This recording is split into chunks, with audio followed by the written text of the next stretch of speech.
Shabbat Shalom. Shabbat Shalom. Shabbat Shalom. When I was growing up in Jerusalem, my grandparents lived very, very far away. And so I had a surrogate grandmother who was a family friend. My grandparents were in Canada and we were in Jerusalem. And she was very Orthodox, originally from Brooklyn, wore a wig. But she had this incredible gift to connect with people. So wherever she was, she would immediately be trusted and people would open up to her. One of those people, if she was on the bus, before the end of the bus ride, she would be talking to 3 or 4 people and connecting them to the appropriate doctor because she had contacts in the healthcare system, and she would give checks if someone really needed. And she often came to visit us once we moved to France. And once she forgot to give us the right time to receive her at the local airport where she came in. So she came in and someone recognized that she was wearing a shidel, a wig that very Orthodox people wear, and spoke a few words of Yiddish to her and offered to drive her where she needed to go, but she had the name of our town wrong and started driving her all around for hours, southern France. But she had this ability, people trusted her the second they met her. Remember when I was maybe 10 years old, she felt that she had to go back to make ends meet to nursing school. She was maybe 60 years old. She went back to nursing school and she enrolled me to help her test her on all of her anatomy. So I spent hours of her testing her on her anatomy. And she would bring us clothes from the US when she went back to study and work there. And she's everybody's friend. One of those people who just inspired total confidence in others.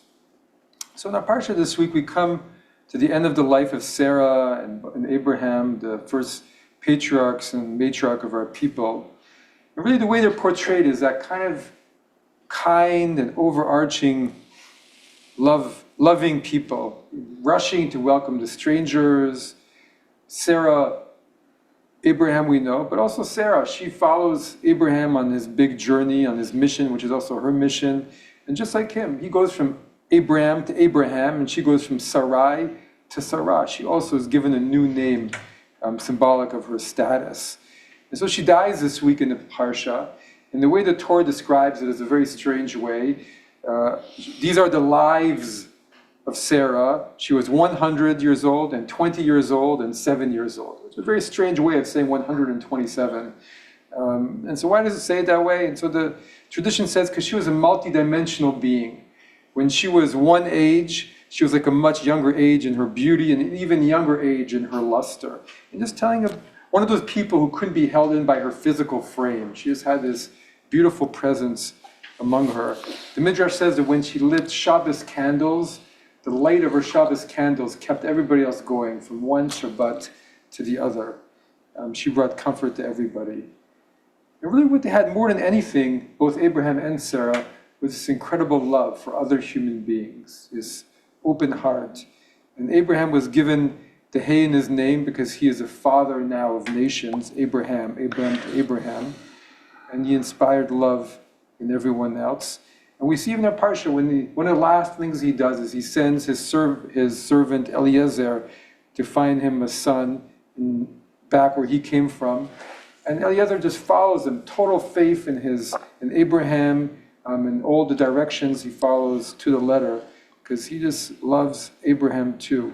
And their lives are not easy. It doesn't mean they have easy lives. They face significant troubles, family troubles with their sons, Ishmael and Isaac, and they have to leave behind their families of birth. They have to travel and live in a land of strangers, and they have famine and fertility issues and violence. And yet they bring blessing to all those around them, and they become the founders of our people, a spiritual inheritance of that kindness, of that devotion, of that goodness.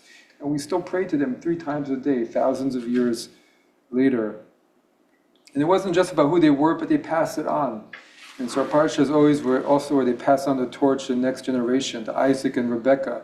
Rebekah is only a child when she's found, and herself follows her heart, decides to go back and marry a stranger, Isaac. But they fall in love, and then she begins to light the Shabbos candles, and her Shabbos candles last from one week to the other, bringing light to everyone. So this family friend I spoke about at the beginning, she passed away this week, and she was buried on the Mount of Olives, same day, the way they do it in Yerushalayim. And really for all of us, the spiritual qualities of those in our lives who we love so much, who came before us, their kindness, their love, their truth. We all do our best, as each we can, to also carry that in our own journeys and pass that on to those after us, from generation to generation, and keeping with us in that way the blessings of our ancestors and of a life well lived, a life of meaning. Shabbat Shalom. Shabbat Shalom. Please rise.